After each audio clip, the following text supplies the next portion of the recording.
সমুদ্র পাড় থেকে বেরিয়ে এসে আমরা হাঁটতে হাঁটতে মন্দিরের কাছে গেলাম এবং পাড় ধরে হাঁটতে হাঁটতে বাবা ঠিক করলো যে চলো মাসির বাড়ি যাওয়া যাক।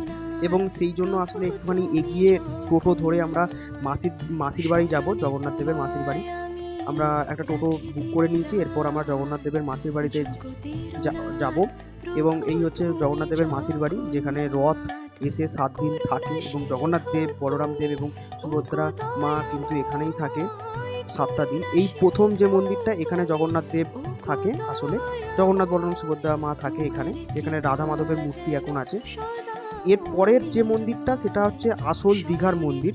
এই মন্দিরটা হচ্ছে দীঘার আসল মন্দির, মানে প্রথম মন্দির, আসল নয়, প্রথম মন্দির। এখানে জগন্নাথ দেবের মূর্তি আছে এবং তার পাশাপাশি কালী ঠাকুরের মূর্তি আছে, শিব ঠাকুরের মূর্তি আছে এবং আরেকটা দেবীর মূর্তি আছে। এই হচ্ছে অরুণ স্তম্ভ, আর এই হচ্ছে তার পাশেই সমুদ্রের ভিউ, অসাধারণ লাগছে। জয় জগন্নাথ।